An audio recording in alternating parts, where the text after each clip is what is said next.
Amém, irmãos? Podeis assentar.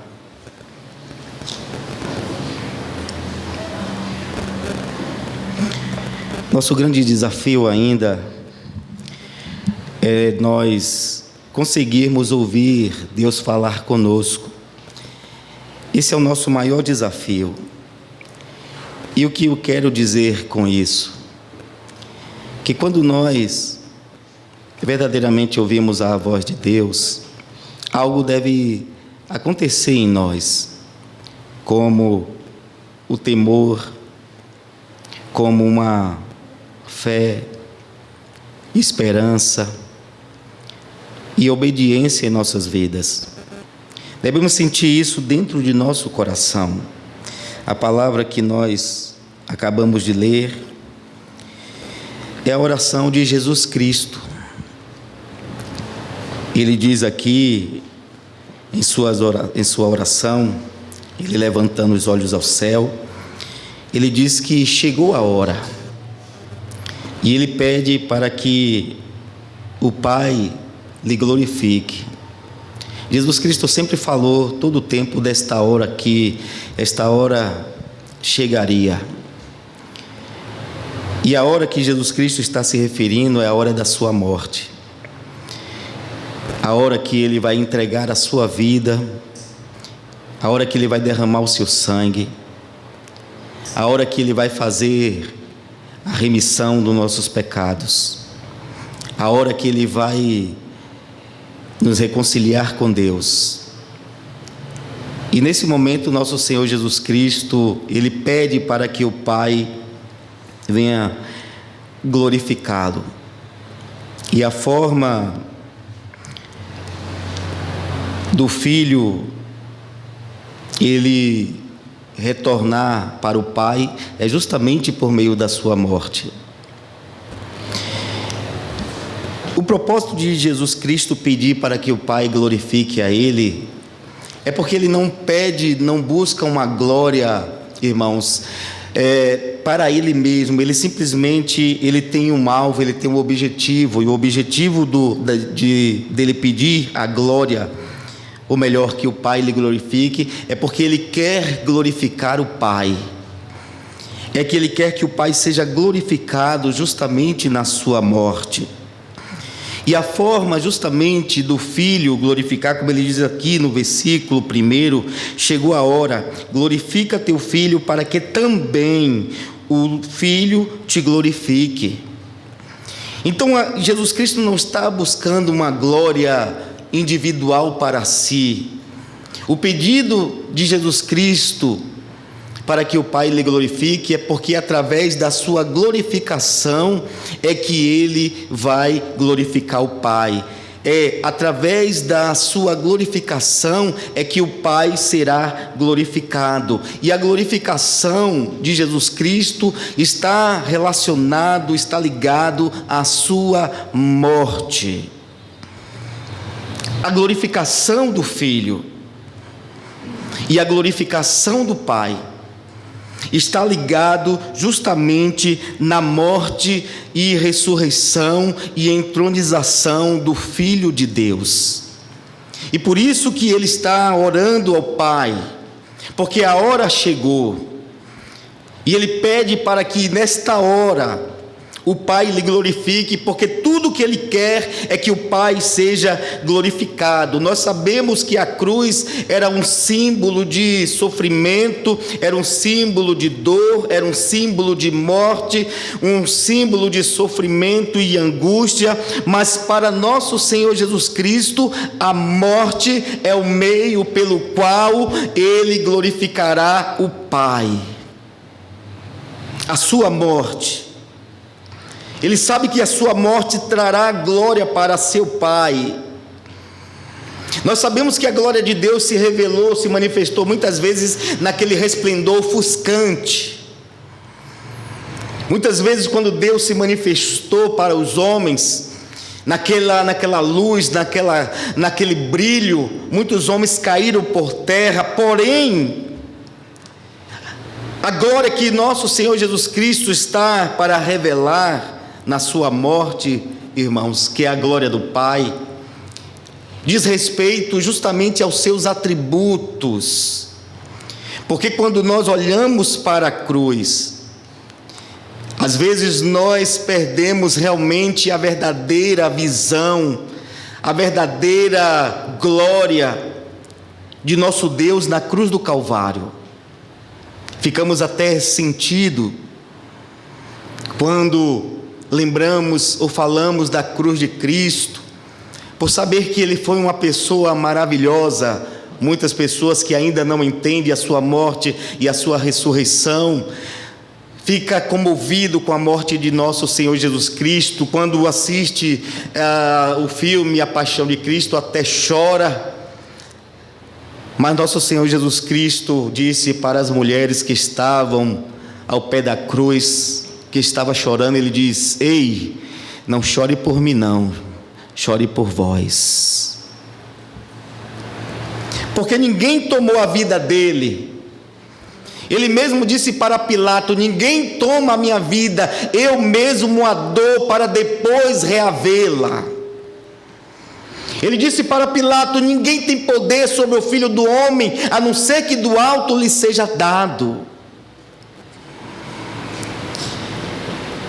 Mas quando nós olhamos para a cruz, precisamos contemplar a glória de Deus.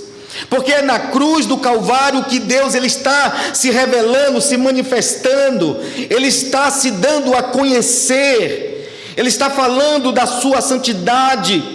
Porque quando nós olhamos para o sofrimento de Jesus Cristo, porque um Deus santo, um Deus puro, um Deus soberano, Ele não suporta nem olhar para o que é mal.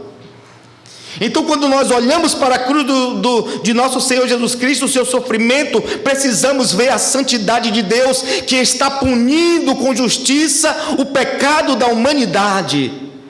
Porque em João, no capítulo 12, verso 31, o Senhor Jesus Cristo também diz: chegou a hora deste mundo ser julgado e o príncipe deste mundo ser expulso. E ele estava falando isso justamente porque ele estava se encaminhando para a cruz. Mas Deus desviou a ira que Ele lançaria sobre esse mundo, Ele lançou sobre seu Filho na cruz do Calvário, porque Ele é um Deus santo, que não suporta nem olhar para o pecado, nem olhar para o que é mal. Esse Deus santo, Ele também é um Deus justo, que pune os pecados, porque muitas pessoas não conhecem realmente o verdadeiro Deus. Mas esse Deus podemos conhecê-lo justamente em sua glória na cruz do Calvário. Quando contemplamos Jesus Cristo na cruz, precisamos contemplar justamente a glória de Deus, precisamos contemplar o Deus santo, o Deus justo, o Deus verdadeiro, o Deus sábio, o Deus poderoso, o Deus de amor, o Deus de misericórdia, que ao mesmo tempo que Ele é um Deus santo, justo, Ele também é um Deus de amor, porque Ele está punindo os pecados, sim, porque Ele é justo, mas Ele também, queridos irmãos, enviou Jesus Cristo para poder nos perdoar os nossos pecados, para pagar pelos nossos pecados. E o que é isso? O amor de Deus, a qual João diz que Ele amou o mundo de tal maneira que deu seu Filho unigênito, para que todo aquele que nele crer não pereça, mas tenha vida eterna. Esse Deus, Ele não é só santo, Ele não é só justo, mas Ele é um Deus de amor. Apesar que as pessoas só conseguem enxergar só o Deus de amor e achar que esse Deus de amor é um Deus que não pune os pecados, é um Deus que não se ira, é um Deus que não condena, acha que Ele é um Deus que não fere, que não mata, mas Ele é santo, Ele é justo, e por causa da sua santidade, Ele age com justiça, punindo os pecados. Mas Ele também é um Deus de misericórdia, Ele é um Deus de amor, que por causa de nós, Ele enviou Jesus Cristo para pagar pelos pecados que eu e você cometemos. Apesar dele estar lá na cruz, em seu sofrimento, na tortura, na dor. Ele não estava morrendo pelos seus próprios pecados.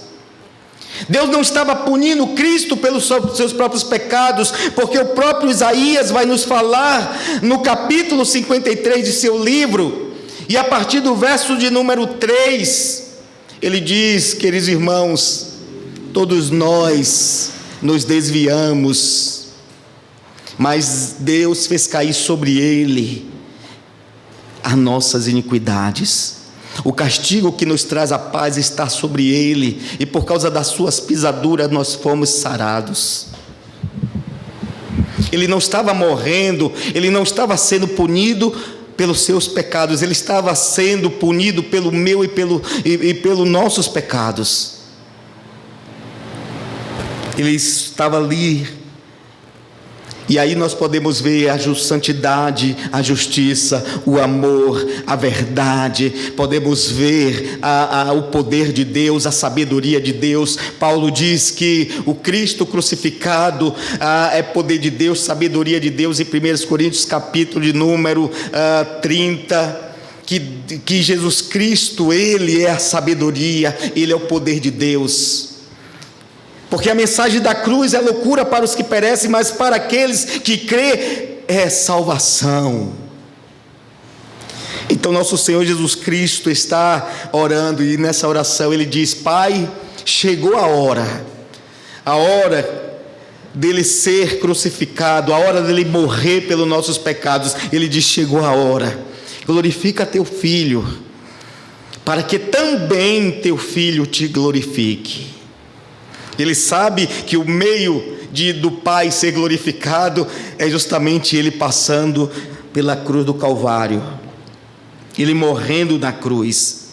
Aí ele diz aqui no versículo de número 2: assim como lhe deste autoridade sobre toda a humanidade, para que conceda a vida eterna, e a vida eterna a todos que lhe deste. Ele recebeu o poder. O poder, queridos irmãos, esse poder foi lhe dado justamente quando ele foi enviado ao mundo, em sua encarnação, que ele conquistou na cruz do Calvário. E na ressurreição ele conquista o poder. Qual o poder? O poder sobre toda a criação, o poder sobre toda a humanidade. Porque aqui, queridos irmãos, Jesus, ele se torna o cabeça da nova criação, ele se torna o pai da humanidade. Lembra de Adão, o primeiro homem, governante de toda a terra, que Deus criou e colocou a terra sobre seu domínio, e disse para que ele crescesse, multiplicasse e subjugasse a terra. Lembra de Adão?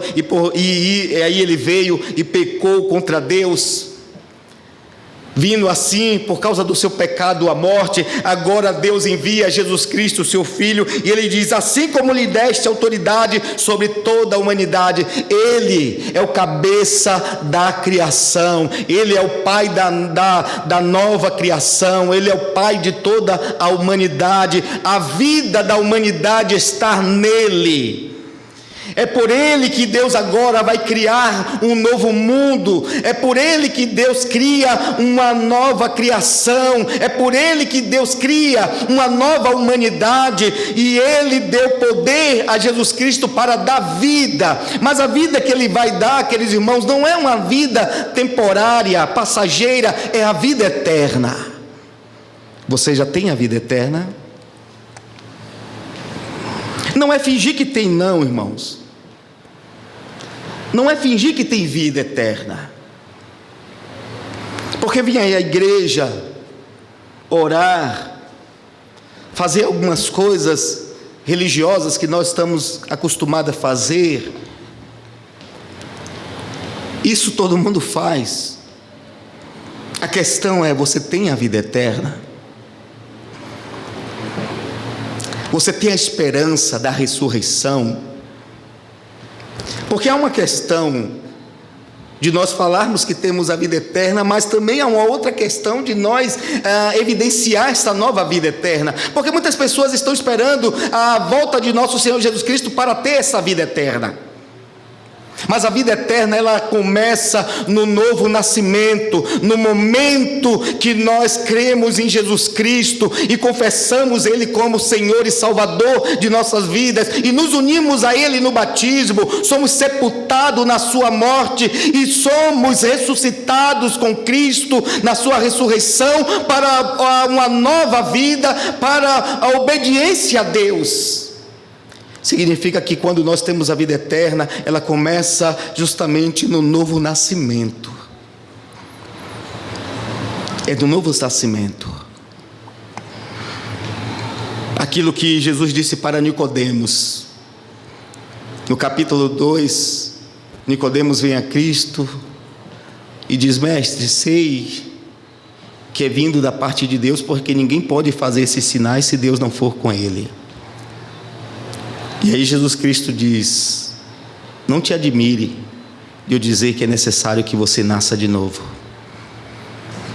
É necessário você nascer da água e do Espírito, para você ver o reino dos céus, para você contemplar o reino dos céus, entrar no reino dos céus, é através de um novo nascimento. Então essa nova vida, a vida eterna, irmãos, que muitos estão esperando quando Cristo retornar, para ter essa vida eterna. Enquanto isso, parece que não temos nada, parece que ainda temos a mesma vida, a mesma velha natureza, mas o Senhor Jesus Cristo, Ele recebeu autoridade e poder para dar vida eterna, a vida eterna.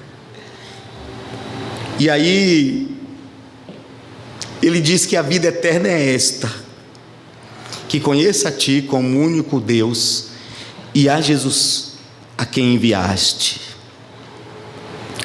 O conhecimento, a vida eterna está no conhecer Deus, no conhecimento de Deus. E nós não podemos esquecer quando Deus se deu a conhecer no passado. Quando Deus enviou Moisés ao Egito para libertar o povo dele, para libertá-los, para redimi-los, para lhe dar vida, porque o povo vivia em escravidão, em opressão, em sofrimento.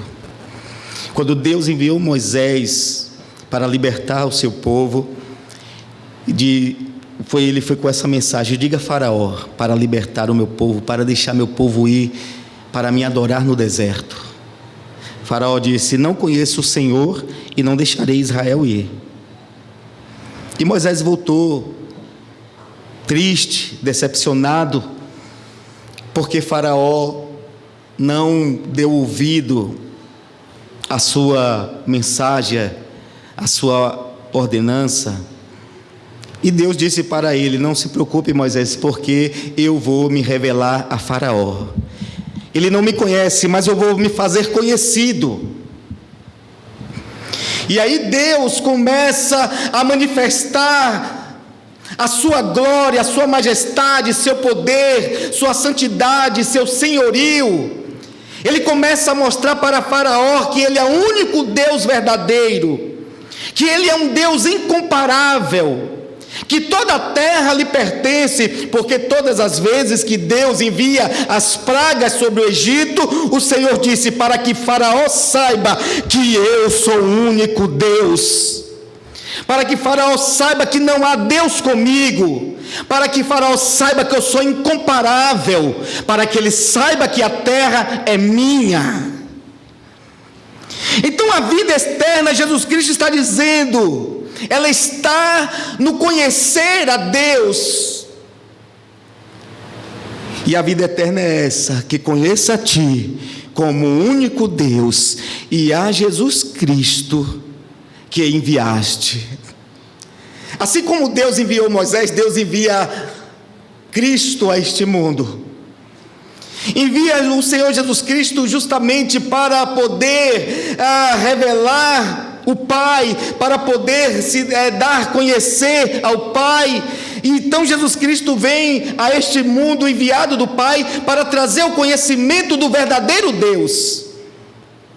E o conhecimento do verdadeiro Deus está justamente nos seus atos poderosos, em seus atos salvador, em seus atos libertador, em seus atos remidor. E aí ele está revelando justamente, se revelando na pessoa de Jesus Cristo.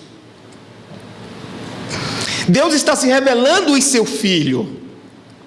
João, no capítulo 1, verso de número 14, diz: ninguém nunca viu a Deus, mas o Filho unigênito revelou o Pai. João está dizendo: vimos a sua glória, cheio de verdade e graça. Quando Cristo veio, ele trouxe justamente a glória de Deus, ele revelou justamente o Pai. E Jesus Cristo está sempre revelando o Pai em seus atos, em seus milagres. No capítulo 2 de João, a gente vai ver que Jesus Cristo opera o primeiro milagre em Canaã da Galileia. O que é que nosso Senhor Jesus Cristo faz? Transforma a água em vinho. H2O é transformado agora, e nós sabemos que o vinho é o final de uma série de processos. E Jesus Cristo transforma a água em vinho, passa por cima de todo o processo final de um vinho e apresenta o melhor vinho para as pessoas. E o versículo 11 diz: e ali ele manifestou a sua glória. Quando Jesus Cristo vai ressuscitar Lázaro, que mandaram chamar Lázaro, porque estava doente, para Jesus Cristo curá-lo, Jesus Cristo ainda se deteve no mesmo lugar e não foi curar Lázaro, esperou Lázaro morrer. E os discípulos: Senhor, vamos lá para morrer. E ele perguntou sobre a respeito da glória, ou melhor, da doença de Lázaro. Jesus Cristo disse: essa doença não é para a morte, é para a glória de Deus. E o versículo mais para frente, 47, a Bíblia diz que ele manifestou a glória de Deus, e a glória de Deus foi manifestada quando Lázaro foi ressuscitado. Todo o tempo Jesus Cristo está revelando o Pai está sendo manifestado, está sendo revelado na pessoa de Jesus Cristo. É por isso que ele está dizendo: e a vida eterna é essa, que conheça a Ti como o único Deus verdadeiro. Mas aonde está esse Deus verdadeiro? Esse Deus verdadeiro está na pessoa de Jesus Cristo. Ele é revelado em Cristo, ele é manifestado em Cristo, ele se dá a conhecer em Jesus Cristo, o seu Filho. E aí a gente vê que o Senhor Jesus Cristo diz que a vida eterna está em conhecer o Pai, e a Jesus Cristo a quem ele enviou. Ele envia Jesus Cristo. Mas uma coisa interessante é que o Filho e o Pai, eles são um. Capítulo 14, Filipe, no verso 6 e diante, diz: Senhor, mostra-nos o Pai, e isso já basta para nós. Jesus diz: Filipe, há tanto tempo estou convosco, e vocês ainda não têm me conhecido. Filipe, quem vem a mim vê o Pai. Você não crê que eu estou no Pai e o Pai está em mim? Creia ao menos pelas obras. E João, no capítulo 5, verso 17 em diante, Jesus Cristo está dizendo: olha, o Pai trabalha até agora e eu trabalho também, porque Jesus Cristo tinha curado um doente ali, um paralítico, e era o dia de sábado, e os judeus não gostaram nada daquilo. Mas ele escolheu o sábado para realizar a obra da redenção. O sábado sempre foi escolhido por Jesus Cristo para operar milagres, causando assim uma grande perturbação nos líderes religiosos. E eles não entendiam que o sábado ali era o dia que Deus estava iniciando uma nova criação, através de Jesus Cristo, mostrando verdadeiramente o propósito do sábado, em dar descanso para o homem. E ele diz: o meu Pai trabalha e eu trabalho também. Ele diz: assim como o Pai faz, o Filho faz igual, porque o Pai dá vida, o Filho também dá vida. Então o Pai está sendo revelado na pessoa do Filho. Então, para que eu possa conhecer o Pai, eu preciso aceitar o Filho, eu preciso crer no Filho, eu preciso acreditar que o Filho e o Pai são um. Eu preciso acreditar que o Filho foi enviado pelo Pai. Eu preciso acreditar que as suas palavras são a do Pai. Eu preciso acreditar que a obra que Ele está realizando é a obra do Pai, é a obra de Deus. Então a revelação de Cristo, a revelação de Deus está na pessoa de Jesus Cristo, porque Cristo está realizando atos poderosos. Ele está realizando atos libertadores. Ele está realizando atos da criação. Então podemos olhar para Cristo e ver a glória do Pai, e podemos contemplar o Pai, podemos ver os atributos do Pai manifestado na pessoa de Jesus Cristo. Porque a vida eterna é esta: que te conheça como único Deus e a Jesus Cristo que enviaste. Aí ele no versículo 4 diz: eu te glorifiquei na terra, completando a obra da qual me encarregaste. Veja aqui o que nós falamos: eu te glorifiquei na terra. A forma de Jesus glorificar o Pai é realizando a obra dele. Como foi que Cristo glorificou o Pai? Foi obedecendo a sua palavra, foi cumprindo com a sua palavra, foi fazendo a sua obra. Tudo aquilo que o Pai, queridos irmãos, determinou para o Filho fazer, o Filho realizou. Tudo que o Pai tinha determinado.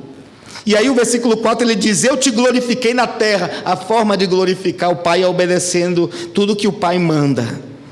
A forma de glorificar o Pai é obedecendo os seus mandamentos, é guardando a sua palavra. E Cristo, ele fez justamente isso. A obra que o Pai deu para ele, ele executou, ele realizou toda a obra. Aí o versículo 5 ele diz: agora, pois, glorifica-me, ó Pai, junto de ti mesmo, com aquela glória que eu tinha antes que o mundo existisse. Você vê que a glorificação de nosso Senhor Jesus Cristo, ela está associada à morte de Jesus, à ressurreição e à entronização dele. E ele está pedindo, porque através da sua morte, queridos irmãos, o Pai será glorificado, porque esse é o propósito de Deus. Então, quando ele diz glorifica o teu filho, ele está pedindo para que o Pai receba o seu sacrifício, o sacrifício pelo qual ele está realizando pela vida dos pecadores. Então Cristo está dizendo: Pai, glorifica-me com a glória que eu tinha antes que o mundo existisse. Mas para Cristo chegar a essa glória, ele precisava passar pela morte, ressurreição e ascensão. Então o Pai precisava aceitar seu sacrifício, lhe ressuscitar e lhe dar a entronização e colocar ele sobre o trono. Era isso que ele estava pedindo. Mas isso, queridos irmãos, faria com que o Pai fosse glorificado, porque todo esse foi o plano e o desejo e o propósito do Pai. Filipenses, porque o Filho compartilha da glória do Pai desde a eternidade. Ele não está pedindo alguma coisa que não seja dele. Porque Filipenses no capítulo 2, a partir do verso de número 5, Paulo está dizendo: sendo em forma de Deus, não teve por usurpação ser igual a Deus. Ser igual a Deus não foi algo que Cristo se apegou, mas ele se esvaziou, tomando a forma de servo e morrendo a morte de cruz, a qual o Senhor dele ressuscitou e lhe deu um nome que é acima de todo o nome. Então ele compartilha da glória do Pai na eternidade. Sempre foi compartilhada a glória entre o Pai e o Filho. E ele diz aqui: manifestei o teu nome aos homens que do mundo me deste. Eram teus e tu deste a mim, e eles obedeceram a tua palavra. O nome de Deus diz respeito ao seu caráter, ao seu ser, os seus atributos. E esse nome de Deus foi justamente manifestado. E foi isso que Deus disse para Moisés: eu vou revelar o meu verdadeiro nome para Faraó. Quando você ler Êxodo capítulo de número 5 ao 6, que Moisés retornou para Deus para se queixar, porque Faraó, além de não obedecer a Deus, ele ainda colocou carga pesada sobre o povo de Israel, e Moisés voltou preocupado, triste, e Deus disse para ele não se preocupar: eu vou me revelar a Faraó com o meu verdadeiro, com o meu nome, que eu nunca revelei a ninguém. E aí vem justamente as pragas. Ele começa a mostrar que ele é o Senhor da criação, que ele é o Deus Todo-Poderoso, porque ele começa a desconstruir.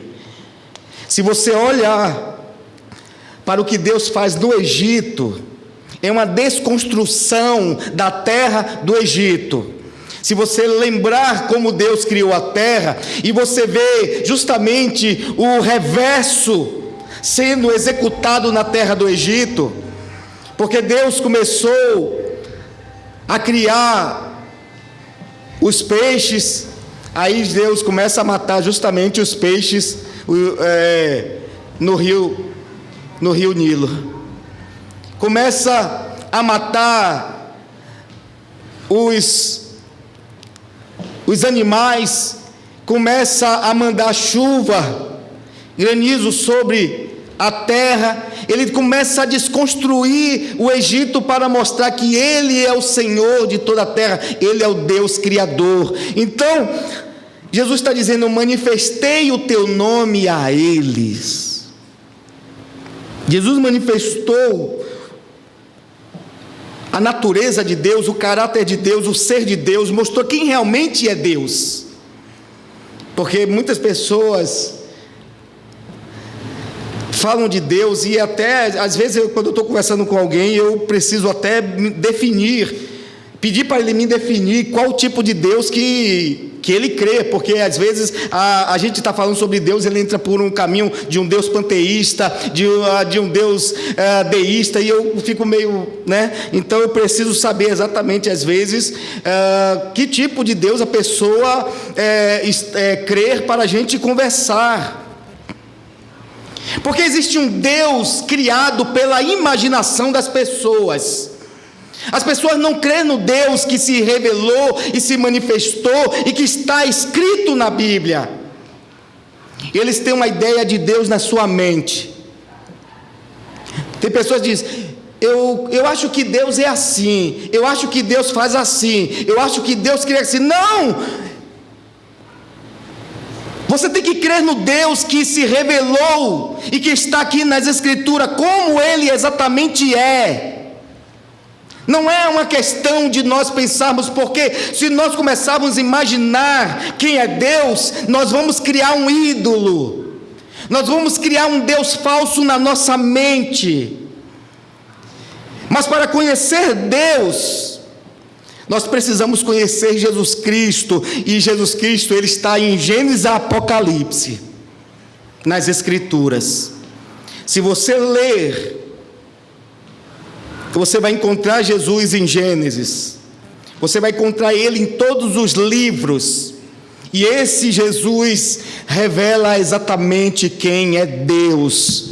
Não Deus que a gente acha que Ele é como homem, que as pessoas, têm uma ideia que pensa que Deus é como nós, pensa que Deus pode ser bajulado, pensa que Deus pode ser enganado. Não, a forma que Ele se manifesta é assustadora, irmãos. Quando Deus desceu lá no Monte Sinai para falar com o povo, não é à toa que quando alguém se encontra com Ele tem que cai por terra, porque a presença dEle é assustadora. Quando Ele desce no Monte Sinai, o céu está se rasgando em raios, o monte está fumegando e tremendo, trovões. Hoje eu estava no trabalho, rapaz, e aquele trovão que deu, dei um pulo da cadeira, misericórdia, Senhor. Só a natureza bradou. Imagina como eu fiquei assustado. Imagina Deus, Ele descendo, a natureza dele começa a se agitar com a sua presença. Então Ele não é esse Deus que você pensa que Ele é. Ele é assustador, irmãos. Sabe o que foi que Israel disse quando viu aquela glória, aquela manifestação? O escritor aos Hebreus diz que o queixo deles batia um no outro e as pernas, eles tremiam, e até mesmo Moisés, eles estavam apavorados, e eles disseram: Moisés, não fale Deus conosco não, para que a gente não morra, fale tu. Foi por isso que Deus começou a levantar profetas, para falar com o povo. Mas estamos falando de profeta, de Deus, irmão. Não estamos falando desses mentirosos que tem por aí, não. Estamos falando de profeta que Deus levantou, cheio do Espírito Santo, que não se contradiz a sua mensagem com as Escrituras. Porque tem uns profetas que ele fala uma coisa, a Bíblia fala outra. Eu não sei que espírito é esse. É o espírito da confusão. Mas Jesus, Ele diz que revelou o nome de Deus para os seus discípulos. Mas o que os discípulos fizeram? O que os homens fizeram quando Jesus Cristo revela o nome de Deus? Irmãos, eles creem, eles obedecem, eles creem em Jesus e obedecem à palavra de Deus. Obedecer a palavra de Deus é a mesma coisa de obedecer a Deus. Desobedecer a palavra dele é desobedecer a Ele. Então os homens, que fizeram com a revelação que tiveram? Creram. O que fizeram com a revelação de Deus na pessoa de Jesus, na mensagem de Jesus, nos milagres de Jesus? Eles creram que Jesus Cristo é o Filho de Deus, é o enviado de Deus, é o Messias, é o Salvador do mundo. Eles creram e obedeceram e testificaram desse Deus. Porque todo dia nós estamos, parece que nossos olhos ainda não se abriram para contemplar esse Deus que nos fala e se revela por meio da sua palavra, graciosamente, irmãos. Você queria que Deus viesse aqui? Você suportaria se Ele descesse agora com toda a sua majestade e resplendor? Ele graciosamente nos fala em sua palavra, e nós precisamos abrir nossos olhos e contemplar esse Deus majestoso. Precisamos contemplar esse Deus majestoso. E como é pastor que contempla esse Deus majestoso? Por meio da sua palavra, nas Escrituras, nós conhecemos, nós sabemos quem Ele é, sabemos o que Ele fala, sabemos como Ele age. Nós sabemos como Ele é, mas essa revelação, esse conhecimento deve produzir fé, deve produzir temor, deve produzir tremor, deve produzir obediência em nós. Porque se não produzir isso agora, irmãos, pode ter certeza que vai produzir o mal terrível naquele grande dia. Você entende, igreja?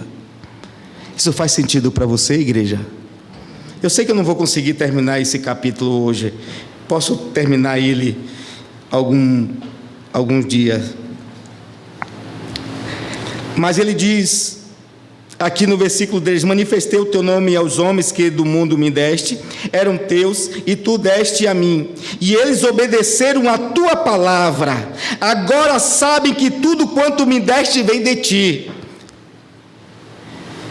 Eles obedeceram a palavra.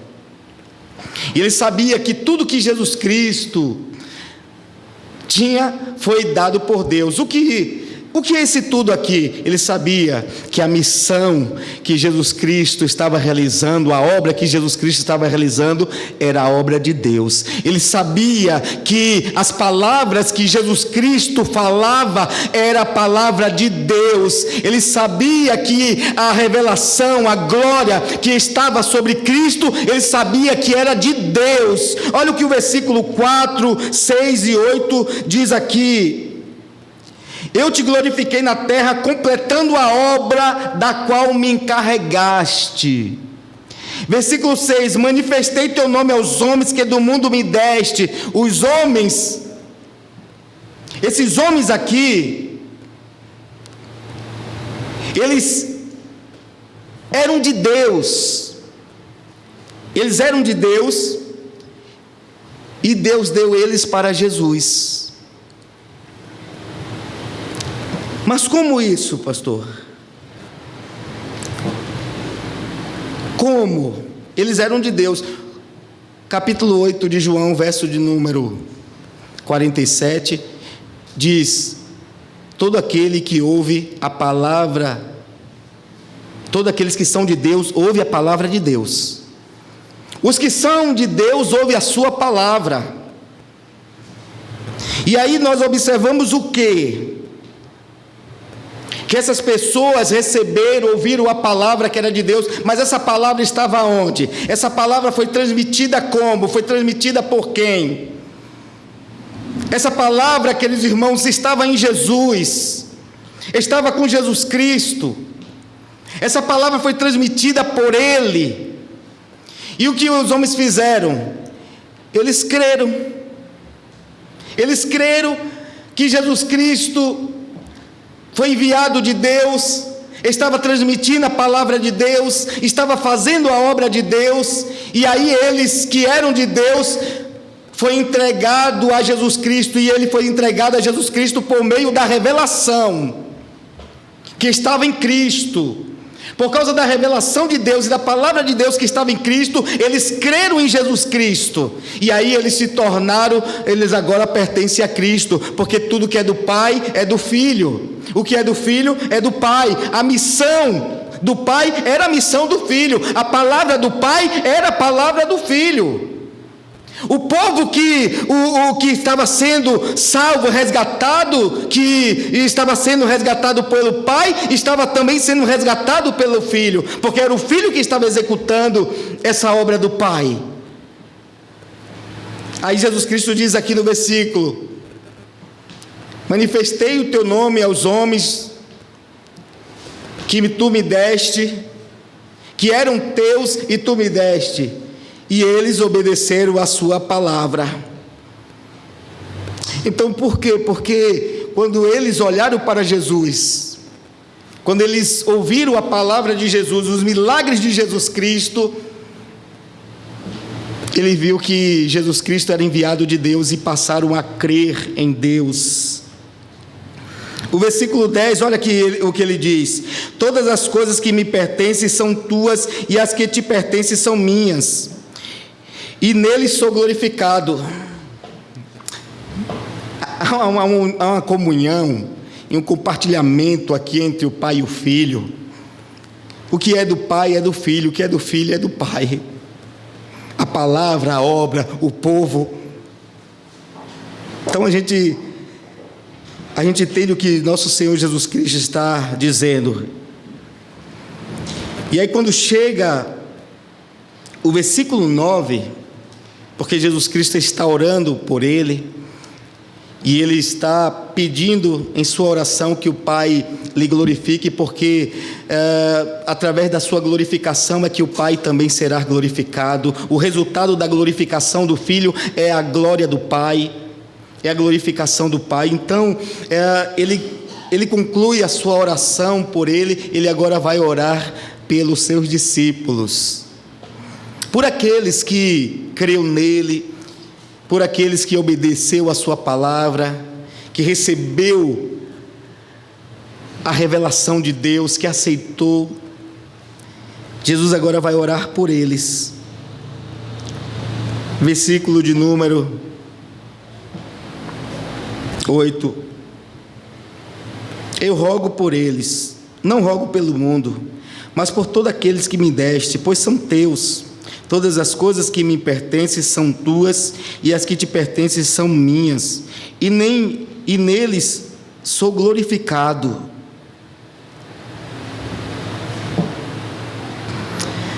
Aqui nós vemos que Jesus Cristo está orando por aqueles que lhe pertencem, mas eles não pertencem só a Jesus. Jesus também diz que eles pertencem ao Pai.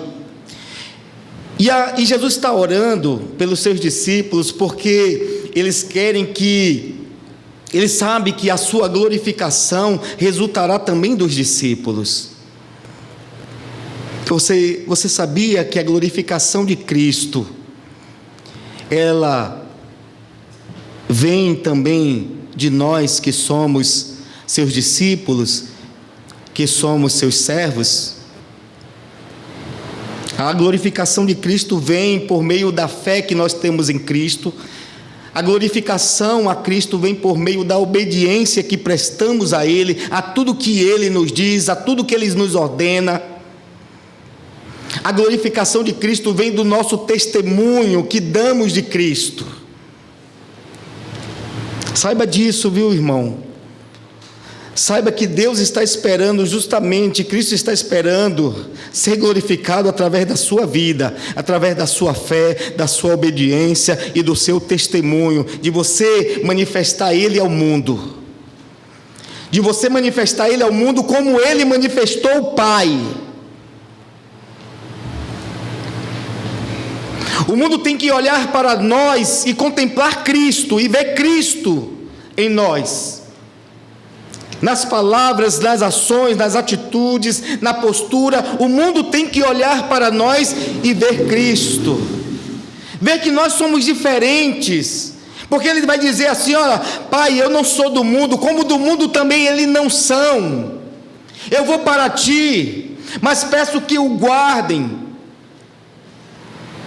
Então Jesus está esperando ser glorificado através da minha e da sua vida.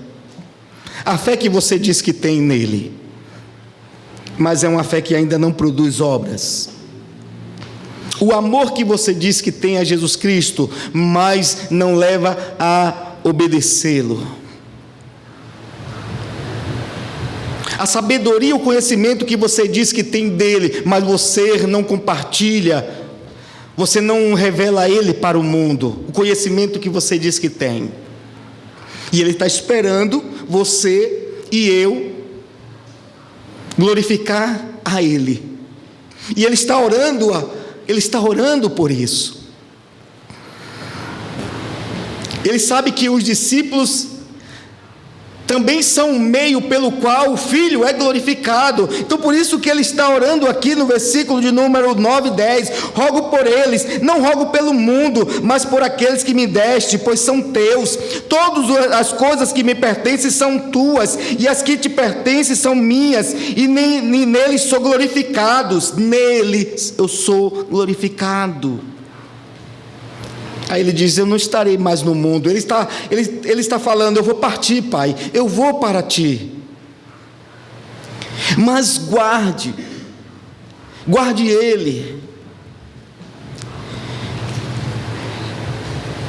Versículo 11: não estarei mais no mundo, mas eles estão no mundo, e eu vou para ti, Pai Santo. Guarda no teu nome, que me deste, para que seja um, assim como nós. Você percebe o que Jesus Cristo está nos falando aqui? Sobre a nossa unidade. Enquanto Jesus Cristo estava conosco, nos uniu a Ele e nos guardou, nos protegeu essa unidade.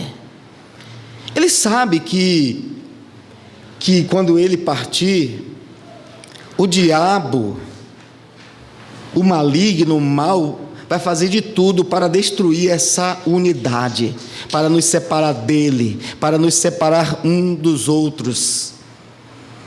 Enquanto Jesus Cristo estava aqui na terra, Ele guardou, Ele protegeu, porque Ele não está pedindo para que Deus nos livre de tribulação, não é isso não. Ele disse que no mundo teríamos aflições. O que Ele está pedindo aqui é para que Deus nos guarde a nossa comunhão, guarde a nossa unidade. Ele quer que nós seja um com Ele e o Pai. Ele quer que nós sejamos um com Ele e o Pai. E aí nós precisamos entender isso. Jesus, ele diz que revelou o nome do Pai, e nós fomos protegidos, a nossa unidade foi revelada justamente por essa revelação do Pai. E ele diz, aqui no versículo, não vou conseguir terminar esse sermão hoje, mas vamos ficar por aqui. Amém, irmãos?